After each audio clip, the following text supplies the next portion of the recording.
नमस्कार दोस्तों।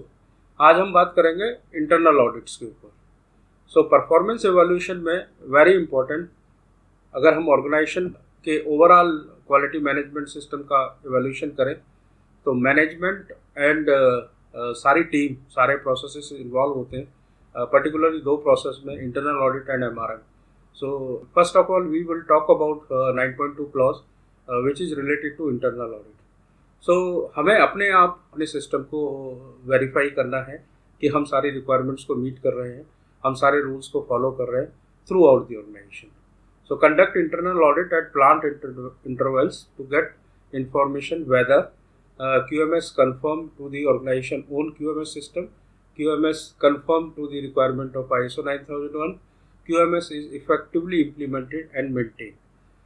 हमें प्लांट वे में कुछ इंटरवल्स के बाद, मे बी 6 month और yearly, whatever we decided, so we have to do self assessment, self evaluation through our internal auditors of our quality management system or our organization defined quality management system plus the requirement of standard.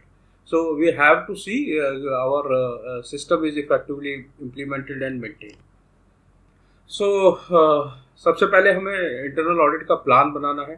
Plan का मतलब है कि साल में हम कितनी बार, किस frequency पे हम करेंगे और उसमें कौन कौन से प्रोसेसेस को इंक्लूड करेंगे। And then we can have a schedule which specified the date, time, shift, कौन से ऑडिटर होंगे, कौन से ऑडिटी होंगे, कौन से प्रोसेस होंगे। उसके बाद हमें उसको स्टैब्लिश करना है and then we have to implement that plan और schedule to do a internal audit programme. Programme का मतलब वही शेड्यूल हो गया, including the frequency, method, responsibility, कौन ऑडिटर होगा, कौन ऑडिटी होगा, and planning, requirement and reporting. हम रिपोर्टिंग कैसे करेंगे outcome of the internal audits.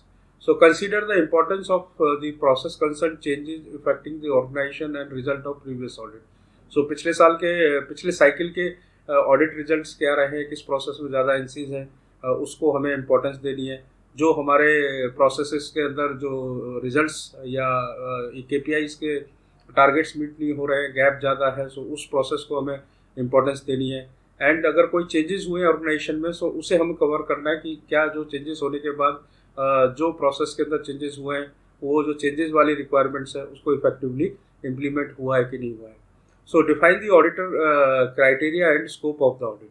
हमें अपने प्रोग्राम में ये भी डिफाइन करना है कि हमारा ऑडिट क्राइटेरिया क्या होगा। क्राइटेरिया मतलब कि किस रिक्वायरमेंट के अगेंस्ट में हम ऑडिट कर रहे हैं।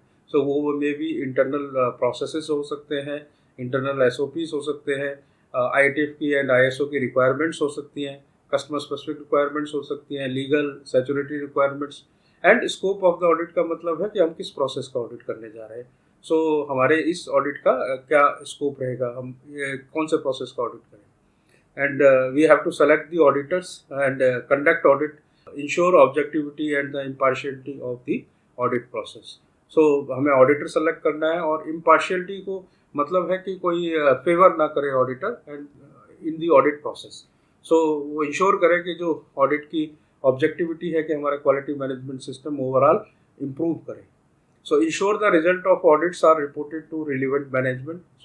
जो ऑडिट के रिजल्ट्स आए वो हम मैनेजमेंट के साथ शेयर करें and take appropriate corrective action without undue delays. जो भी NCs, नॉन कन्फॉर्मेंस या गैप्स ऑब्जर्व होते हैं during internal audit, it may be a minor NC, major NCs और observation. The language we can use any observation or improvement point or positive points। Audit का मतलब ये नहीं है कि हमें खाली नेगेटिव ही एस्पेक्ट ढूंढे, पॉजिटिव एस्पेक्ट्स भी ढूंढने, सो दैट वो डिप्लॉय कर सके अदर प्रोसेसेस में, अगर हमें किसी प्रोसेस में पॉजिटिव रिमार्क्स मिलते हैं। And then we have to take correction and corrective action for the non conformance और gaps. Discuss this slide. Now come to the audit program। Organization to have a documented process for internal audit that include development and implementation of internal audit program covering entire quality management system, including QMS audit, manufacturing process audit, and product audit. The audit program to be prioritized based on risk, internal external performance trends or criticality of process। So we have discussed previous also, but this requirement is related to IATF. So in IATF, three type of audit is required. One is for the system audit, another is the manufacturing process audit, and the product audit. So हमें prioritise करना है किस risk के आधार पे कि किसकी frequency कम होगी और किसकी ज़्यादा होगी. इंटरनल और एक्सटर्नल के जो ट्रेंड्स हैं या रिजेक्शन के हैं, और कोई क्रिटिकल प्रोसेस है तो उसको हम उसकी फ्रीक्वेंसी कम रख सकते हैं. So we have to make a internal audit program based on the risk and the KPI and objective trends. So now internal audit program includes software development capability assessment in the audit program, where organization is responsible for software development. So जहाँ पर organization software के development के लिए responsible है तो हमें उसकी capability को भी असेसमेंट करना है कि हम सॉफ्टवेयर की डेवलपमेंट का कर सकते हैं नहीं कर सकते, उसकी कैपेबिलिटी क्या है. कैपेबिलिटी का मतलब कि हम कितने सक्षम हैं अपने सॉफ्टवेयर को डेवलप करने के लिए. The frequency of audit to be reviewed adjusted on the occurrence of process change, internal, external non-conformity, customer complaint, effectiveness of audit program to be reviewed during management review. So जो frequency of audit होगी वो depend करता है कि process के अंदर कोई change है या बहुत सारी नॉन कन्फॉर्मेंस आ रही है या बहुत सारी रिजेक्शंस कंसिडर हो रही उस प्रोसेस में.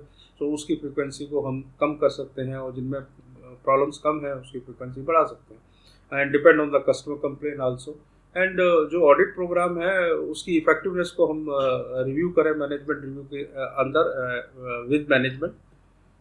एंड QMS ऑडिट के अंदर हमें सारे प्रोसेसेस को ऑडिट करना है. एटलीस्ट IATF के रिक्वायरमेंट के हिसाब से 3 साल ईयर कैलेंडर के अंदर एक बार तो सारे प्रोसेसेस कवर हो जाए. एंड ऑडिट का तरीका वो प्रोसेस अप्रोच ही रहेगा, कौन से प्रोसेस की आउटपुट किस प्रोसेस को इनपुट जा रही है. सो उसी हिसाब से हम ऑडिट प्लान भी कर बनाएं एंड उसी हिसाब से ऑडिटर भी प्रोसेस अप्रोच को फॉलो करे during the audit. And verify the automotive system requirements means IATF requirements and integrate and sample the customer specific quality management requirements with this audit to for effective implementation. So हमें customer CSR की requirements या customer की requirement specially with the specific requirement which is more and lower than the requirement of IATF as per the customer satisfaction matrix. So we have to see कि वो कितनी अच्छी तरीके से implemented है in that particular process. So manufacturing process audit क्योंकि हम 3 तरह के audit करते हैं IATF में. So manufacturing process audit भी हमें 3 साल में एटलीस्ट एक बार manufacturing process कवर हो जाए. And effectiveness efficiency using customer specific requirement approach for process audit और the same effectiveness and efficiency को हमें देखना है. एंड CSR कितने इम्प्लीमेंटेड हैं अगर हमें प्रोसेस में CSR एप्लीकेबल है तो. Organization to determine its own approach if not defined by the customer. अगर कस्टमर ने अप्रोच दी है तो वो फॉलो करें, अदरवाइज आप अपनी अप्रोच भी फॉलो कर सकते हैं. Within each audit plan all manufacturing to be audited during the all the shift including appropriate sample of shift hand over. So हमें सारी शिफ्ट कवर करनी है एंड आल्सो हमें ये देखना है कि शिफ्ट चेंज ओवर या शिफ्ट हैंड ओवर का प्रोसेस कितना स्मूथ है.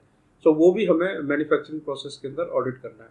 मैन्युफैक्चरिंग प्रोसेस का मतलब है sheet metal, moulding, inject, die casting, so machining. So those are which do value added in the product itself.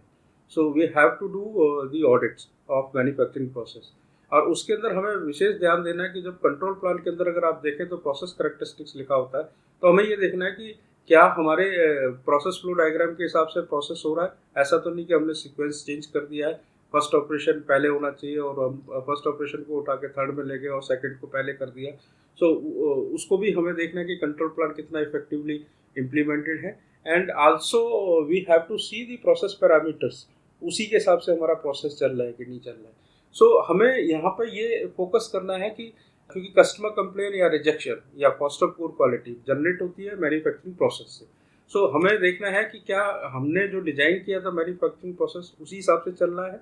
And अगर उसके हिसाब से नहीं चल रहा तो इट मीन्स कहीं ना कहीं हमारी इंटरनल रिजेक्शन बढ़ेगी या कंप्लेन बढ़ेगी. सो manufacturing process and product audit का मेन ऑब्जेक्टिव है कि इंटरनल एंड एक्सटर्नल फेलियर्स को कम करना. और उसकी इफेक्टिवनेस को चेक करने का सबसे बेस्ट तरीका है कि हमारे जो KPIs हैं या ऑब्जेक्टिव्स हैं फॉर इंटरनल और एक्सटर्नल फेलियर्स मींस रिजेक्शन और कस्टमर कंप्लेंट, अगर वो रिड्यूस हो रही है इट मीन्स हमारा manufacturing and process and product audit is very effective.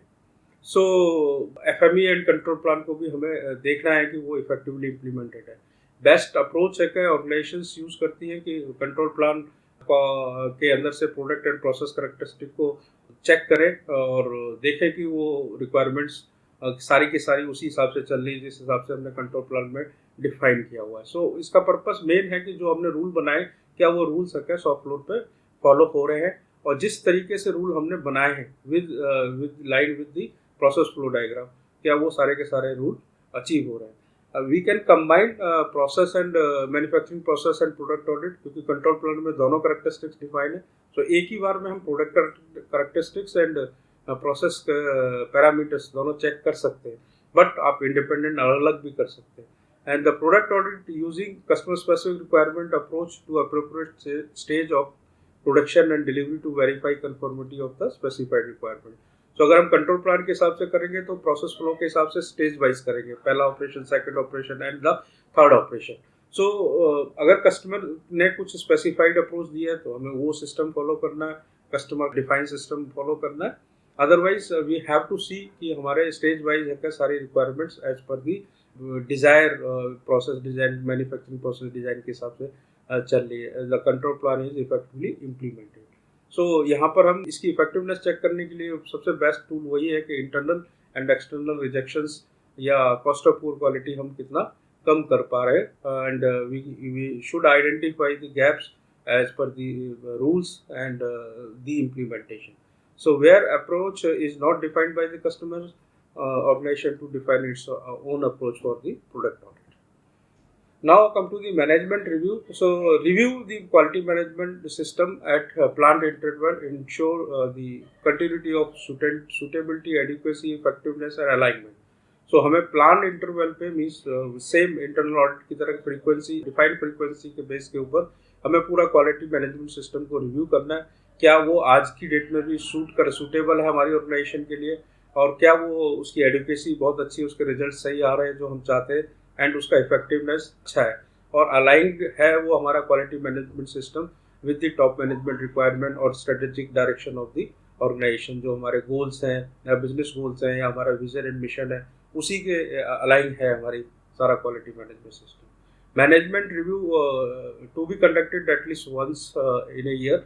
सो ये फ्रीक्वेंसी IATF ने लिखी हुई है, बट इट मे बी है कस्टमर स्पेसिफिक रिक्वायरमेंट में फ्रीक्वेंसी मंथली भी हो सकती है।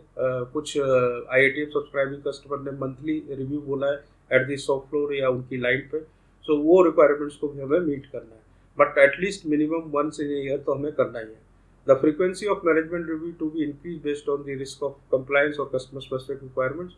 So ये मैं डिस्कस कर चुका हूँ। रिस्क के हिसाब से हमें फ्रीक्वेंसी ऊपर नीचे कर सकते हैं।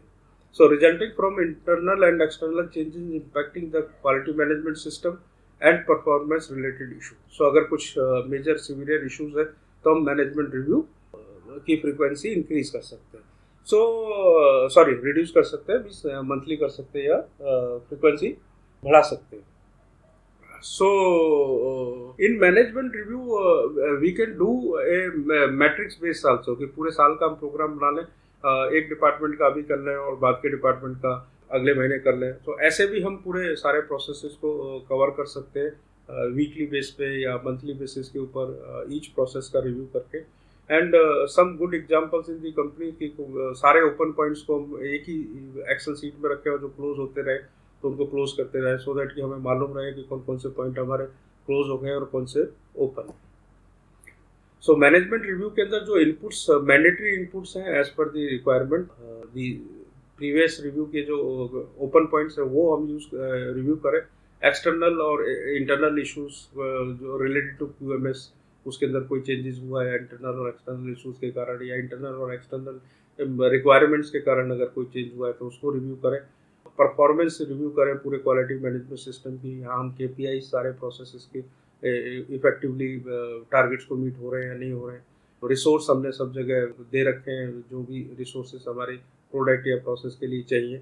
Effectiveness of action taken to address risk and opportunities, तो थ्रू आउट दी प्रोसेस के अंदर जो हमने रिस्क एंड अपॉर्चुनिटीज आइडेंटिफाई किए उनको हम रिव्यू करें, एंड अगर कुछ अपॉर्चुनिटीज़ फॉर इम्प्रूवमेंट है तो उसको भी हम रिव्यू करें। कस्टमर सेटिस्फेक्शन हमें रिव्यू करना है, और कस्टमर से फीडबैक या कस्टमर के स्कोर कार्ड्स और कोई इंटरेस्टेड पार्टीज की फीडबैक है उसको हम रिव्यू करें। क्वालिटी ऑब्जेक्टिव्स मीट हो रहे हैं कि नहीं हो रहे हैं उसको रिव्यू करें। Process performance and conformity of product and services उसको हम रिव्यू करें, लाइक इंटरनल रिजेक्शंस और कस्टमर कंप्लेन। सो प्रोसेस के अंदर process capabilities, so non conformity and corrective actions, अगर कुछ एनसीज आ रही हैं थ्रू इंटरनल ऑडिट या एक्सटर्नल ऑडिट या कस्टमर ऑडिट्स, उसके करेक्टिव एक्शंस को रिव्यू करें। मॉनिटरिंग एंड मेजरमेंट रिजल्ट्स को हम रिव्यू करें, अगर हमारे टेस्ट फ्रीक्वेंसी के हिसाब से कुछ मटेरियल टेस्ट रिपोर्ट्स बन रही है, कुछ कैलिब्रेशंस हो रहे हैं, तो उनके अगर रिजल्ट्स नेगेटिव आ रहे हैं तो हम उसको रिव्यू करें। ऑडिट्स के रिजल्ट्स को हम रिव्यू करें, जो लास्ट ईयर ऑडिट हुए हैं या इंटरनल ऑडिट्स हुए हैं, किसी भी तरह के ऑडिट रिजल्ट्स हुए मैन्युफैक्चरिंग प्रोसेस के, प्रोडक्ट के, सिस्टम के, उनके रिजल्ट्स को रिव्यू करें। And the performance of external providers, जो आउटसोर्स प्रोसेस में या कोई हमारी एक्सटर्नल सप्लायर्स है उनकी परफॉर्मेंस को इसके अंदर रिव्यू करें। Now another input sector related to MRM, the cost of poor quality, internal और external। cost of poor quality means जो कॉस्ट लग रही है हमें पुअर क्वालिटी को जनरेट करने में, इंटरनल रिजेक्शन, कस्टमर कंप्लेंट्स, तो इंटरनल और एक्सटर्नल फेलियर्स। और then process effectiveness and efficiency दोनों को हमें रिव्यू करना है। प्रोडक्ट की परफॉर्मेंस हमें रिव्यू करनी है, may be the form of the rejection percentage and the quality level, or you can say pass through under first time right, so those type of KPIs। manufacturing feasibility assessment result for changes existing process operations, so अगर manufacturing process का अंदर अगर feasibility के through या changes के कारण कुछ changes हो रहे हैं तो उसको भी हम रिव्यू करें। एंड कस्टमर सेटिस्फेक्शन, तो ये रिव्यू करना है। And performance of results of maintenance objective, so maintenance के अगर रिलेटेड, बिकॉज टीपीएम की रिक्वायरमेंट आ गई है मेंटेनेंस प्रोसेस में, सो वहाँ पे एमटीटीआर, एमटीपीएफ, जो भी उनके टारगेट्स हैं, केपीआईस हैं, उसको रिव्यू करें। वारंटी परफॉर्मेंस, अगर हमारा प्रोडक्ट वारंटी में आता है तो उसकी परफॉर्मेंस रिव्यू करके क्या वारंटी का नो ट्रबल फाउंड, या कितने इंसिडेंट्स हो रहे हैं, या कितने प्रोडक्ट्स पे हमें वारंटी आई है। सो कस्टमर स्कोर कार्ड्स हमें अगर मिले हैं तो उसको रिव्यू करना है। And identification potential field failure identified during risk analysis और एफएमई, सो अगर हमारे कोई नए रिस्क आइडेंटिफाई हुए हैं या कस्टमर कंप्लेंट के कारण हमारी कुछ नए पोटेंशियल फेलियर्स आइडेंटिफाई हुए, या आने वाले टाइम में कुछ पोटेंशियल फेलियर्स हमें आ सकते हैं, सो उसको भी आइडेंटिफाई करें ड्यूरिंग दी एमआरएम। और एफएमई बेस्ट है कि एफएमई और रिस्क एनालिसिस को एमआरएम के अंदर रिव्यू करें। And actual field failures and there impact on safety and environment, तो ये भी आप इनपुट है रिव्यू करें और इनके डाटा शेयर करें with the management. So the after the output of MRM, when we discuss in the MRM, so कौन सी outputs आनी चाहिए? One is the opportunity for improvement, so with team with management कुछ हम points निकालें जो कि improve करने हमें नेक्स्ट MRM से पहले, और अगर कुछ एनी चेंज करना है हमें क्वालिटी मैनेजमेंट सिस्टम में या किसी प्रोसेस में, या हमें कोई KPIs में चेंजेस करना है, सो वो एज ए आउटपुट निकल के आना चाहिए। एंड अगर कोई रिसोर्स की नई रिक्वायरमेंट आ रही है या हमें लगता है कि यार रिसोर्स कंस्ट्रेंट है, सो वो हम आइडेंटिफाई करें after the MRM। And for the evidence purpose उसके रिजल्ट्स को MRM के जो भी आउटपुट निकल के आई है उसे हम डॉक्यूमेंट करें। So document and implement action plan when customer performance targets are not meet, अगर कस्टमर के टारगेट या स्कोर कार्ड्स मीट नहीं हो रहे हैं, सो उसको हमें डॉक्यूमेंट करना है और उसके एक्शन प्लान हमें हमारे पास होने चाहिए, और उसको हम रिव्यू भी करें MRM में, and we have to close those points. So today we have covered the internal audit and MRM. So thank you for watching, and please give me a feedback. So thank you.